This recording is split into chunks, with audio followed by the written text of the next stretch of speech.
اعوذ باللہ من الشیطان الرجیم بسم اللہ الرحمن الرحیم۔ السلام علیکم لائف اینڈ اسلام کے معزز ناظرین، آج کی ویڈیو میں ہم رسول کریم صلی اللہ علیہ وسلم اور حضرت خدیجہ رضی اللہ تعالیٰ عنہا کی شادی کا مکمل واقعہ بیان کریں گے۔ رسول کریم صلی اللہ علیہ وسلم اپنا تجارتی سامان فروخت کرنے میں اور میسرہ کے ساتھ رستے میں جو بھی واقعات پیش آئے اور حضرت خدیجہ الکبریٰ رضی اللہ تعالیٰ عنہا کے ساتھ شادی کا سارا کر کیا جائے گا۔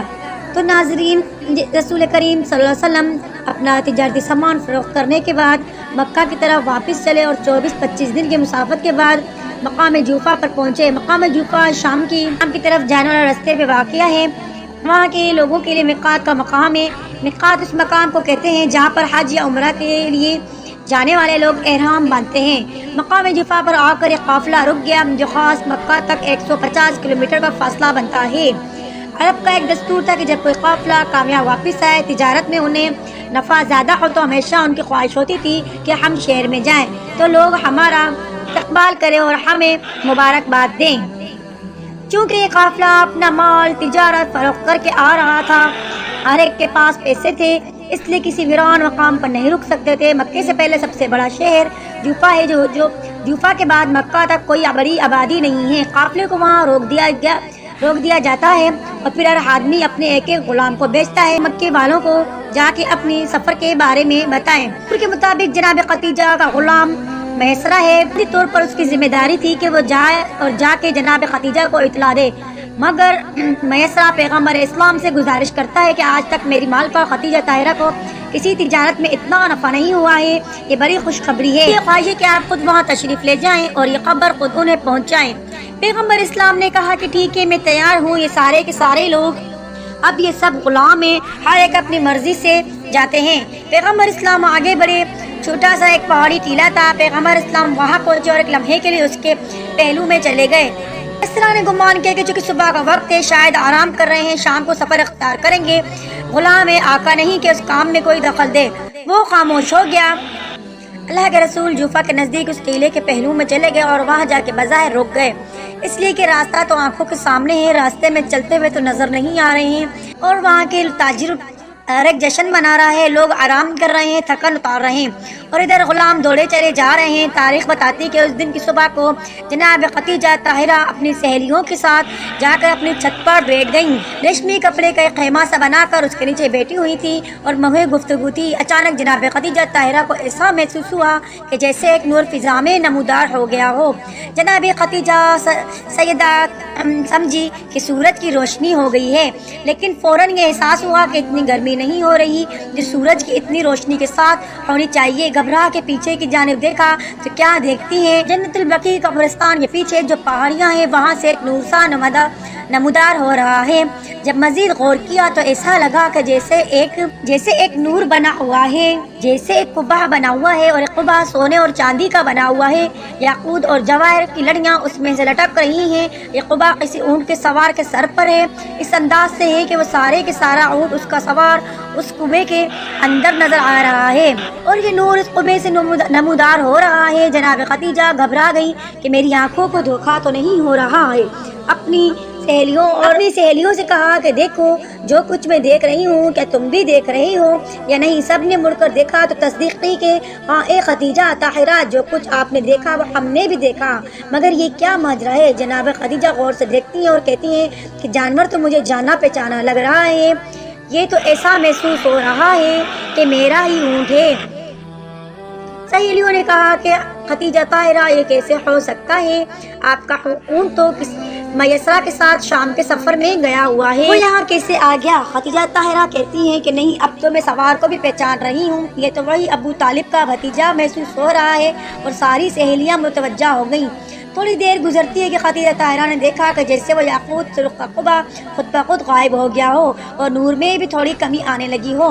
پروردگار عالم اپنے حبیب کے اعجاز کو ابھی پوشیدہ بھی رکھنا چاہتا ہے۔ اب وہ اونٹ سوار مکے کی محلے کی تنگ گلیوں میں داخل ہو گیا تو اب خدیجہ طاہرہ کو وہ نظر نہیں آ رہا تھا۔ تھوڑی دیر گزری تھی کہ خدیجہ طاہرہ کے مکان کے دروازے پر دستک ہوئی غلام نے آ کر بتایا کہ ابو طالب کے بھتیجے آئے ہیں، مجھے شام کے سفر پر گئے تھے۔ جناب خدیجہ طاہرہ بے اختیار دوڑ کر دروازے پر جاتی ہیں۔ حیرت ہو رہی ہے کہ وہ خاتون جس کے اشارے پر 70 کنیزیں حرکت میں آ جاتی ہیں، پہلا موقع ہے کہ اس طرح دوڑ کر بے چینی کے عالم میں دروازے پر گئی، پیغمبر اسلام کو لے کر آئیں اور پہلا سوال یہ کیا، کیا آپ سفر سے جب تشریف لائے آپ جناب خدیجہ، اب جناب خدیجہ تجسس میں ہے کہ اون سوار یہی ہے یا اپنے گھر سے تشریف لا رہے ہیں؟ پیغمبر اسلام نے کہا کہ میں تو ابھی مکہ میں داخل ہوا ہوں اور ابھی خانہ خدا تک بھی نہیں گئے، آپ تک پیغام پہنچانے آیا ہوں کہ آپ کا قافلہ آ گیا ہے، سامان تجارت ہو گیا ہے، آپ کا غلام بھی آ رہا ہے، کچھ تجارتی گفتگو ہی ہے۔ ایک مرتبہ جب خدیجہ طاہرہ نے پوچھا کہ جناب خدیجہ طاہرہ نے پوچھا کہ میسرہ کہاں ہے، جواب دیا جوفا میں ہے۔ جناب خدیجہ انتہائی حیران ہوئی کہ آپ کہہ رہے ہیں کہ آج صبح کو آپ قافلے سے چلے تھے اور آپ یہاں پہنچ گئے ہیں، اس کو تو کم سے کم 2 دن لگنا چاہیے تھا۔ پیغمبر نے کہا جو کچھ میں نے کہا ہے صحیح کہا ہے۔ خدیجہ طاہرہ نے اس کے بعد کوئی سوال نہ کیا۔ ناشتے کا انتظام کیا گیا اور زمزم کے ایک مشق منگوایا گیا۔ پیغمبر کی خدمت میں تحفے دیے گئے۔ پیغمبر اسلام مکان سے نکلے اور جوفا کی جانب جانے لگے۔ جناب خدیجہ کو اطمینان نہ ہوا۔ دراصل جناب خدیجہ کا معاملہ ایک عام بزنس پارٹنر کا معاملہ نہیں تھا۔ خدیجہ طاہرہ کو شادی بھی کرنی تھی، اس لیے اپنے دل میں پیدا ہونے والے ہر شخص کو ختم کرنا چاہتی تھی۔ خدیجہ طاہرہ نے وہ آب زمزم کی مشق اور کھانا منگوانے کے بعد کہا کہ اگر آپ کو زحمت نہ ہو تو بس ایک تجویز میں اور دینا چاہتی ہوں، تو یہ کہ آپ واپس قافلے میں چلے جائیں اور قافلے کے ساتھ شامل ہو کر واپس آئیں۔ علماء کہتے ہیں کہ جناب خدیجہ کی غرض یہی تھی کہ وہ پہچان لے کہ وہ جو نور انہوں نے دیکھا تھا وہ آنکھوں کا دھوکہ تھا یا حقیقت تھی۔ یہ نور کسی نوجوان کے ساتھ تھا یا اتفاق سے اس وقت وہاں سے کوئی اور آدمی گزرا ہو اور یہ نور اس کی وجہ سے بلند ہوا ہو۔ پیغمبر اسلام نے جناب خدیجہ کی درخواست کو قبول کیا، باہر آئے اور واپس پہنچے۔ وہاں جیسے پیغمبر اسلام قافلے میں پہنچے تو آگے بڑھ کر میسرہ نے پیغمبر اسلام سے کہا کہ اب بہت دیر ہو گئی ہے، سارے غلام تو جا چکے ہیں، آپ اکیلے رہ گئے ہیں، لیکن اب جلدی سے جائیے تاکہ ہماری مالکہ کو بھی دوسروں کے ساتھ ہی تجارت میں کامیابی کی خبر مل جائے۔ پیغمبر اسلام مسکراتے ہوئے کہتے ہیں کہ میں تو خدیجہ طاہرہ کو اطلاع دے کر واپس بھی آ گیا ہوں۔ میسرہ کو یقین نہیں آ رہا تھا۔ اب اس نے کہا یہ آپ کیا کہہ رہے ہیں؟ میں نے تو آپ کو اس کے پیچھے آرام کرتے ہوئے دیکھا تھا، مناسب نہ سمجھا کہ آپ کو جا کر جگاؤں۔ میں نے سوچا کہ ٹھیک نہیں، اب تھوڑی دیر آپ آرام کر لیں، لیکن آپ کہہ رہے ہیں کہ آپ جا کے واپس آ گئے ہیں۔ پیغمبر اسلام نے اس ناشتے کے سامان کو کھولا اور کہا کہ تم تو خدیجہ کے گھر میں زندگی گزار چکے ہو، پہچانتے ہو یہ کھانا کس کے گھر کا پکا ہوا ہے۔ خدیجہ طاہرہ نے ان سامانوں میں ایک مشق رکھ دی تھی۔ مشق پر خدیجہ طاہرہ کی وہ مہر لگی ہوئی تھی جو تاجر حضرات اپنے ہر مال پر لگاتے ہیں۔ عقل کام نہیں کر رہی تھی میسرہ کی، مگر یہ ایسے ثبوت ہیں کہ انکار بھی نہیں کر سکتا تھا۔ خوشی میں آگے بڑھا، قافلے میں جو لوگ اسے قریب نظر آئے سب کو یہ بات بتائی۔ اکثر نے کہا کہ اب تو تم جو کچھ بھی کہو گے ہم یقین کر لیں گے، اس لیے کہ جب سے مکہ سے نکلے اس نوجوان سے ایسے معجزات دیکھے ہیں کہ اب کسی کا انکار کرنا ممکن نہیں ہے۔ ابو جہل کہتا ہے کہ یہ کیا کہہ رہے ہو، یہ ساحر ہے اور جادوگر ہے اور ساحروں سے ہر بات کی توقع کی جا سکتی ہے۔ خیر ابو جہل کی پارٹی جادوگر سمجھ رہی تھی اور باقی لوگ کہہ رہے تھے ہمیں خود پر یقین ہو گیا ہے کہ اب یہ ہر معجزہ دکھا سکتے ہیں۔ قافلہ مکے کی جانب چلا اور وہاں پہنچنے پر انتہائی احترام اور شان و شوکت کے ساتھ اس قافلے کا استقبال کیا گیا، اس لیے کہ مکے کی تاریخ میں آج تک کوئی قافلہ اتنا کامیاب واپس نہیں آیا تھا۔ اور اس کا ثبوت یہ بھی تھا کہ جیسے ہی قافلہ مکے کے قریب پہنچ گیا اور مکے کے مکانات نظر آنے لگے، میسرہ نے ایک تجویز پیش کی کہ کہا تم سب کو معلوم ہے اس سے پہلے بھی تم سب کے ساتھ تجارت میں جا چکا ہوں، آج تک ہمیں کبھی اتنا منافع نہیں ہوا، صرف اس نوجوان کی برکت سے ہمارا ہوا ہے۔ ہمارا فرض بنتا ہے کہ اب اپنے مالوں میں سے عدیہ نکال کر اس نوجوان کو پیش کریں۔ سارے قافلے میں سے کسی نے اعتراض نہ کیا، مگر کہتے ہیں کہ دیکھو اس بات کا خیال رکھنا یہ صدقہ نہ ہونا پائے، اس لیے کہ اتنے دنوں میں میں نے یہ محسوس کر لیا ہے کہ یہ نوجوان ہدیہ تو لے لیتا ہے، صدقہ نہیں لیتا۔ جیسے شخص بھی اس وقت اپنے آپ کو اکیلا محسوس کر رہا ہے، اسے بھی اعتراض کرنے کی ہمت نہ ہوئی، اور اس سے پہلے سارے قافلے نے دل خوشی اور احترام کے ساتھ پیغمبر کی خدمت میں عطیہ پیش کیا۔ پیغمبر نے عطیہ قبول کیا اور اپنے مکان کی جانب چلے گئے، اس لیے کہ اب پیغمبر کو جا کے خدیجہ طاہرہ سے گفتگو کرنے کی ضرورت نہیں تھی، مگر وہاں خدیجہ طاہرہ بے چین تھی اور خدیجہ طاہرہ نے دوبارہ یہ منظر دیکھا کہ اس نوجوان کے